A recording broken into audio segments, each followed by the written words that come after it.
Hello, everybody. So it was just a few months ago, and I want to show you exactly what I captured and what I am very interested to discuss. But I was very lucky to have the privilege and opportunity to visit a very unique and pristine and interesting secluded village. Very famous village that has become increasingly more famous. So I don't want it to seem like I found some kind of hidden place. That's not the case at all. But it's a village called Shirakawago. So something interesting about this village is the way that the houses are built has been preserved in the traditional methods of how it was built to this day. So as you walk around the village and you visit the many different homes and houses, some of them having shops, hosting museums, or just public spaces, some of them still being people's homes. They're built in this very, very traditional style. And I guess in this video, I wanted to talk about what that style is and why it's important, what it's called, the details of it. So without further ado, let's get into it.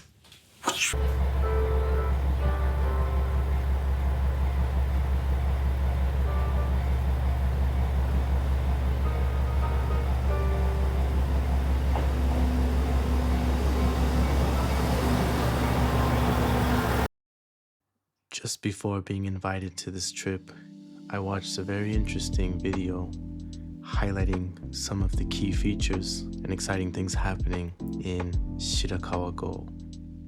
I thought it was important, since this video inspired me, to mix in some of the footage from that documentary with some of the footage that I took.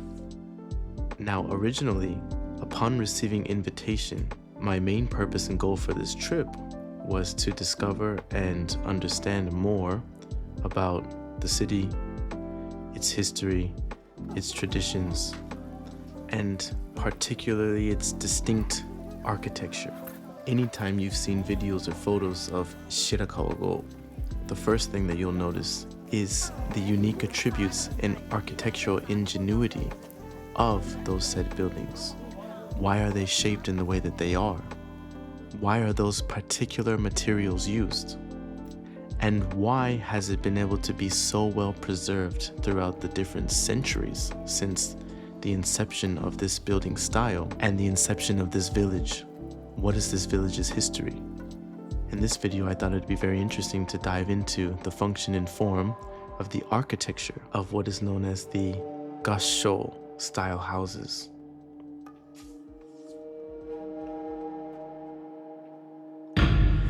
The first thing that will stand out to you is the steep thatched roofs. This is the most iconic feature. It was designed to resemble two hands in prayer, gassho. This steep angle actually helps to shed heavy snow, which the village receives each winter. It makes it ideal for a snowy climate and ideal for this region. If you take a look at the roof, the thatch is constructed of thick layers of thatch, usually rice straw. It provides excellent insulation for both cold weather and hot weather. Now, one of the more remarkable features, and something that I really found amusing when I got the chance to see, there are absolutely no nails used. And there are many traditional temples or old architecture throughout Japan that features this kind of interjointed, interlocked assembling formation. At Shirakawago, it is especially interested to see how the joints interlock and how it's rope used to bind the structure. And with rope and with the way that it's locked, it allows it to flex and even to withstand earthquakes. Something else very interesting about these houses, they're typically 3 or 4 stories high. It doesn't seem that way when you see it from above, when you see a broad view, but up close you can see they are quite tall, and you can imagine multiple stories. So having multiple floors allows for multiple uses, and the upper floors were traditionally used for sericulture, which is silk farming. Which, by the way, as I learned that these were used for silk farming, it made me go into kind of a long stem of research into how silk farming is done and how do silkworms produce, these strings that eventually form into silk, the traditions of that and how it started, which is an entire different rabbit hole to go down. But if you're fascinated with that kind of stuff, I do recommend doing your research. It's very interesting. One thing you do learn is that you need ventilation and space. This allows to dry the cocoons that can then, be broken down for the materials for the silk. One other thing you notice is the orientation. So these houses are strategically oriented north and south, which is very interesting because that minimizes wind and it maximizes sunlight exposure. There's wisdom there. There's wisdom to the style in which it's built, utilizing the land, utilizing the area, utilizing the wind, utilizing the materials to then match, survive, and adapt to your climate. And I think that's one of the most special things about Shirakawago. One other thing that's very interesting is that the community is very strong. So one thing you'll notice, and there was a few buildings that were under construction, but it wasn't under construction in the sense that you would see in other areas of Japan. Like for me living in Sendai, when buildings are under construction, there's often metal rods and poles surrounding them with a tarp. But in Shirakawago, the re-thatching of the roofs is a communal event, so the villagers work together. And this tradition is known as Yui, and they work together to, re-thatch, re-string, re-tie, and rebuild every now and then to maintain these historic buildings. And that allows the community, in turn, to grow stronger and bond. With that knowledge and with that understanding, it makes you very interested in the history. Well, Shirakawago village developed during Japan's late Heian period, which is very interesting because that's very old. This is roughly the 11th to 12th century. And at that time, it was relatively isolated, you can imagine, because of the mountains surrounding. So it wasn't heavily influenced by any central authorities. That allowed them to kind of build their own culture and their own identity. It was later during the medieval period, particularly in the Kamakura period, which we've learned about a little bit, or at least I've briefly mentioned in other videos that I've done. Of course, this was a very important time in Japan's history. So at that time, the region of Shirakawago and even surrounding regions came under the influence of warrior clans. But it was after that that Shirakawago had its most interesting, I think, period, and a period that kind of shaped its identity and pushed it in the direction that we know of it now, which was the Kago Ikko Iki. So these were monks, considered peasant monks, and they eventually had an uprising, and they formed, or I guess you could say they joined the Jodo Shinshu, which is a Buddhist sect that governed the region independently of the samurai feudal lords of that time. Now, of course, if we fast forward a little bit, we get to the Edo period, which is one we all know well and we love, right? A lot of Japan's, modern pop culture comes from the Edo Jidai. So at that point, it came under the formal control of the Tokugawa shogunate. Another name that you will know well if you've been following my channel or if you're interested in Japanese history. At that time, it joined Kaga.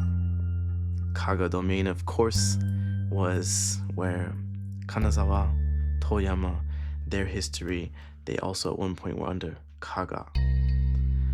And of course, knowing that, we know that they were under the Maeda clan, a very powerful clan. So at that time, this region was very famous for its production of gunpowder, as well as saltpeter, and of course, silk farming, which we talked about before. It's very interesting to see how it maintained its identity and continued to grow in its unique way, regardless of whose control it fell under. And I think that's why it has such a distinct and unique characteristic even within modern Japan today. I imagine it would have been distinct and unique even throughout those different periods of history. Now, recalling what we had previously discussed and how this region came under the control or under the influence of the Ikko Iki, that kind of gives an idea to why the thatchery, right, these thatch roofs are constructed in the way that they are.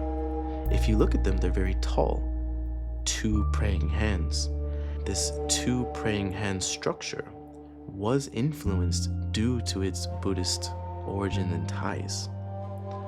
I think that's very interesting that even its history is seeped into the architectural presence and the architectural formation of the modern village. The house layout, the village layout, and the way the village formed is in harmony with nature. It's very harmonious, it's north and south aligned. Its design is able to withstand the different cycle of seasons that come and go. And now this all ties together to the video that I watched previously before going, the invitation, and the unexpected surprise that I received when I actually arrived.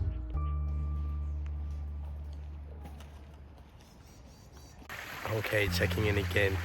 Actually, I'm losing my voice and I didn't have any intentions to film today.